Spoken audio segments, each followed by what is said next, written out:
Dear audience, আসসালামু আলাইকুম রহমতুল্লাহ। আশা করি ভালো আছেন। আমার এই পেজ থেকে আমি আপনাদেরকে বিভিন্ন সময় বিভিন্ন হেলথি টিপস দিয়ে থাকি। আজকে একটি বিষয় শেয়ার করবো, সেটা হলো কী করে বেলি ফ্যাট কমাবেন, অর্থাৎ পেটের চর্বিটা কী করে কমাবেন। আপনার পেটের চর্বি হলো মানে চর্বির একটা আধার, এটা কমানোই ভালো, এটা থাকলেই সমস্যা। এখন এটা কী কারণে কমাবে সেটা আমি একটু শেয়ার করতে চাচ্ছি। অনেকে চিন্তা করেন যে আমি সকালে নাস্তা খাবো না, নাস্তা না খাই আমি পেটটা ঠিক রাখবো। ডিয়ার অডিয়েন্স, এটা একটা ভুল সিদ্ধান্ত। নাস্তা যদি আপনি সকালে না খান তাহলে কী করবেন, আপনি ক্ষুধার্ত থাকবেন। আপনি সে দুপুরে 1টা-1.5টার দিকে খাবেন, এর আগে অনেক সময় 2-3বার স্ন্যাক্স অনেক সময় অনেকে খেয়ে ফেলবেন। আবার দেখা যায় যে দুপুরে যখন আপনি খাবেন, খিদা বেশি থাকার কারণে বেশি খাবেন।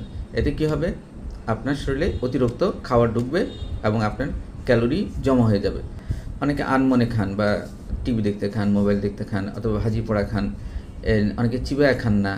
দেখা যায় যে চানাচুর, বিভিন্ন বিস্কিট বা অনেক সময় ভাজি পোড়া চিবায় মানে আনমনে খাচ্ছেন বসে বসে। এটা একটা খারাপ অভ্যাস। এই ধরনের অভ্যাস থাকলে আপনি আজকেই ত্যাগ করুন।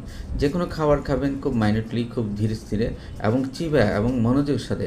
এতে আপনার ডাইজেস্টিভ সিস্টেমটা সুন্দর মানে মুখে থেকে যে হজম রসগুলো সেগুলি বের হবে প্রপারলি এবং খাবারটা প্রপারলি হজম হবে। এটা একটা স্বাস্থ্য। আমি প্রায় বিভিন্ন বিষয় নিয়ে মানসিক চাপে ভুগি, ব্যক্তিগত বিষয় নিয়ে, অফিসিয়াল বিষয় নিয়ে, পারিবারিক বিষয় নিয়ে। আবার এই যখনই আপনি মানসিক স্ট্রেসে থাকেন তখন কী হবে, আপনার শরীরে কর্টিসল তৈরি হবে। কর্টিসল একটা ধর্ম হলে সেটা চিনি জাতীয় খাবার পছন্দ করে, অর্থাৎ আপনি তখন চিনি খেতে অভ্যস্ত থাকবেন, আবার চিনি খাবেন। মানে যারা স্ট্রেস ফিল করে দেখবেন তারা চায় চিনি বেশি খায়, এবং এই যে চায় চিনি বেশি আপনার সরাসরি এই চিনিটা আপনার স্টোমাকে জমা হবে। এটাকে মেডিকেল ভাষায় সেন্ট্রাল অ্যাডোপোসিটি বলা হয়। সেন্ট্রাল অ্যাডোপোসিটি এই জন্য বলা হয় যে আপনার মানে ভেলি ফ্যাটে মানে ফ্যাটি সেলগুলো জমা হবে।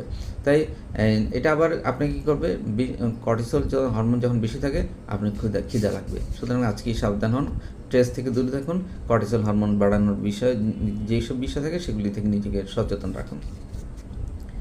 আর অনেকে কম ঘুমান।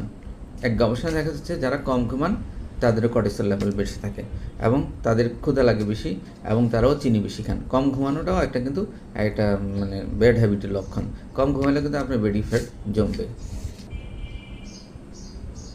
ডিয়ার অডিয়েন্স, আমরা দেখায় প্রায় বড় প্লেটে খেতে বসি। বিয়ের বাড়িতে যেমন বড় প্লেটে খাবার দেয় অনেক, তেমনি আমাদের বাসায় এরকম।